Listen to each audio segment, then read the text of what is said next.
Tuhan bersamamu. Inilah Injil Yesus Kristus menurut Matius.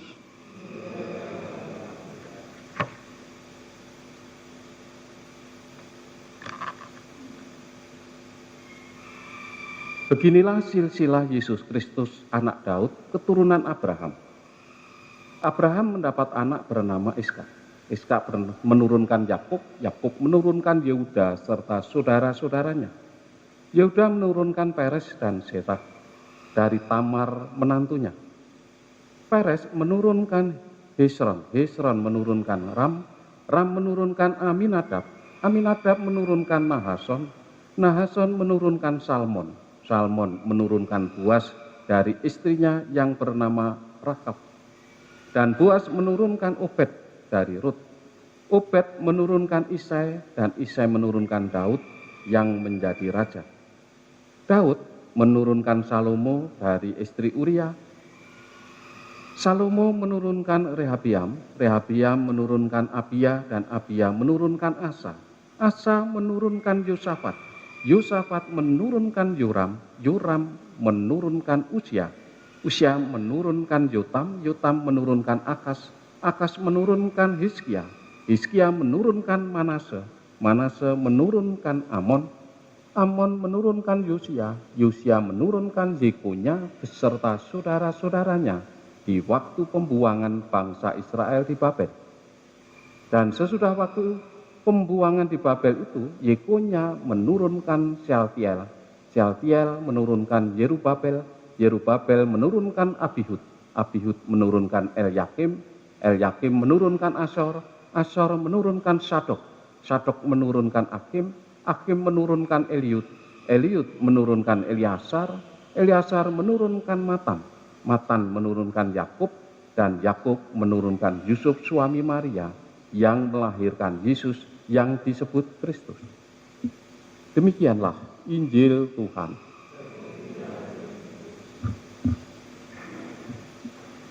Saudara-saudari yang terkasih,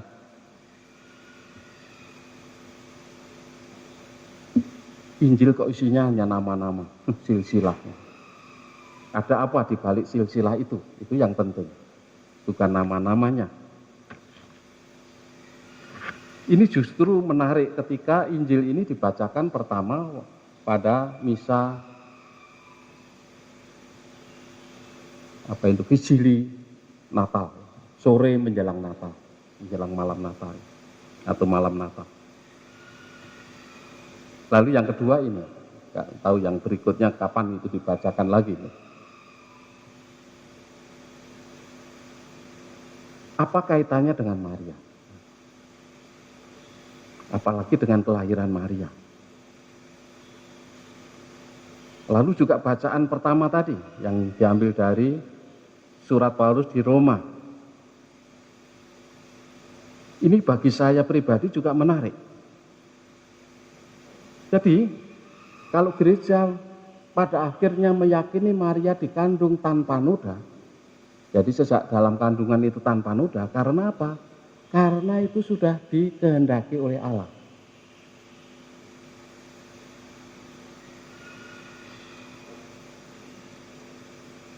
Boleh dikatakan seperti apa yang diyakini Paulus.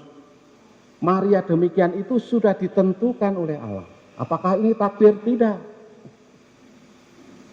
Maria tidak ditakdirkan, gereja Katolik tidak mengajarkan tentang takdir. Semua menurut kehendak Allah. Jadi tidak ada yang di luar kehendak Allah.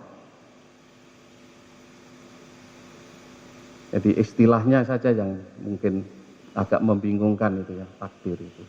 Tapi bagi kita, gereja jelas mengajarkan semua dikehendaki Allah. Kecuali yang di luar kehendak Allah.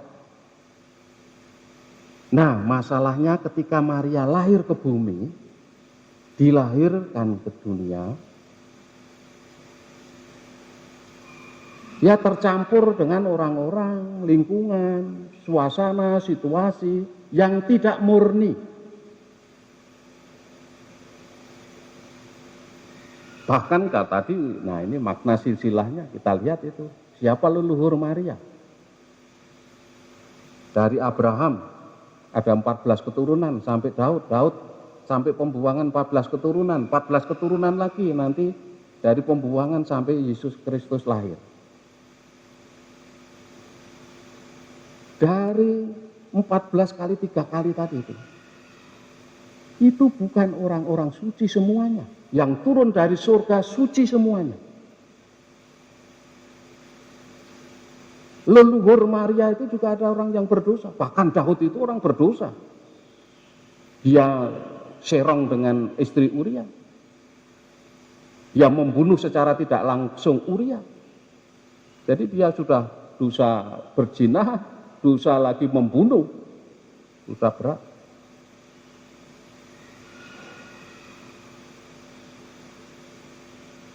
Jadi boleh dikatakan Maria diturunkan ke dunia dengan leluhur yang tidak murni. Dan nanti Yesus juga demikian. Meskipun Maria sejak dikandung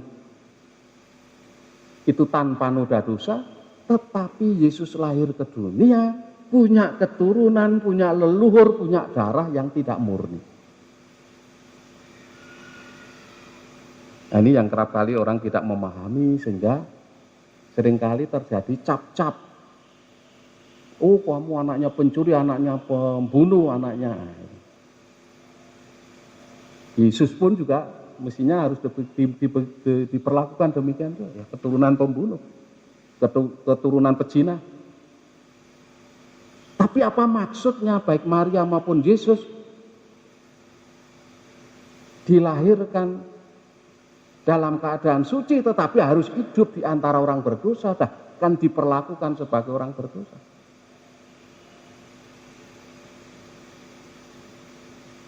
Karena dengan demikian, baik Maria maupun Yesus, tadi dalam kata pengantar secara tidak langsung juga dikatakan, kata terlibat. Allah mau menunjukkan keterlibatannya di dalam kehidupan orang berdosa untuk apa? Kok terlibat? Apakah mereka tetap berdosa terus-menerus? Tidak. Supaya yang berdosa bertobat dan kembali bersatu dengan Allah. Jadi darah kotor, darah yang tidak murni ketika dimasuki oleh Yesus yang tidak dosa, sama seperti kita tapi tanpa dosa, itu untuk menyucikan darah yang leluhurnya punya itu, yang tidak murni supaya menjadi murni, menjadi suci sehingga boleh masuk dalam kerajaan surga. Itulah keterlibatan Allah sebagai penyelamat, dan peran Maria tentu besar di sini karena Yesus lahir dari Maria. Nah, di balik itu semua tentu satu hal yang penting, siapa yang menyelamatkan manusia, siapa yang memurnikan darah pendosa ini, yaitu kekudusan, kesucian. Maka gereja meyakini Maria sejak dikandung dan lahir dan selanjutnya tetap tanpa noda dosa. Dan agama Islam pun mengakui Maria ini satu-satunya manusia yang tidak berdosa. Bukan hanya kita saja. Umat Islam yang sungguh-sungguh, yang murni, menerima ajaran yang murni, juga mengakui. Dan banyak orang Islam yang menggunakan nama Maria. Entah mau namanya Maryam, Miriam, Mary, Maria. Di Indonesia banyak orang Islam menggunakan nama Maria. Karena meyakini bahwa Maria itu satu-satunya manusia yang tanpa noda dosa. Bukan hanya gereja Katolik yang mengakui.